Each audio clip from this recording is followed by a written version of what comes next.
Tu sais qu'il y a deux manières de réduire ton imposition en France et par le biais d'un petit quiz, je vais voir si tu es au courant.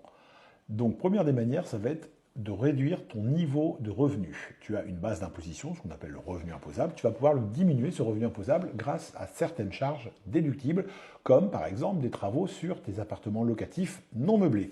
Et en fait, il y a un seuil de déduction maximum que tu as sur le revenu global. Est-ce que tu connais donc le montant maximum de déficit foncier que tu peux déduire? Eh bien, cette année, il y a un piège. Il y a deux seuils. Il y a un premier seuil classique de 10 700 euros, c'est-à-dire que tu peux déduire 10 700 euros de ton revenu global si tu fais des travaux dans ton parc locatif. Mais ce seuil peut être doublé à 21 400 euros si tu fais des travaux qui te permettent de sortir un appartement de la catégorie des passoires thermiques. Donc si tu fais en 2025 des travaux qui permettent de gagner des lettres au niveau de ton DPE, tu as non pas 10 700 euros de seuil de déduction de ton revenu, mais 21 400.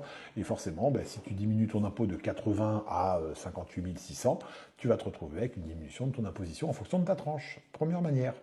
Deuxième manière, c'est tout simple. Une fois que tu as calculé ton impôt, tu as le montant de ton impôt brut, on va appliquer des réductions puis des crédits d'impôt.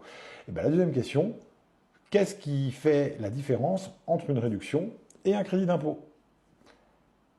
C'est tout simple. Le crédit d'impôt, quoi qu'il arrive, on te rendra de l'argent, même si tu excèdes le montant de l'impôt dû, alors que la réduction d'impôt ne te rendra pas d'argent. Un petit exemple, tu payes 5 000 euros d'impôt, tu fais 7 000 euros de crédit d'impôt. Dans ce cas de figure-là, le fisc va te rendre un chèque de 2 000 parce que tu as 7 000 euros de gagné en crédit.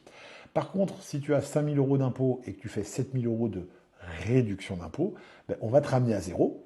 Et les 2 000 euros non utilisés sont des fois perdus, des fois ils peuvent potentiellement se reporter, mais en général c'est perdu.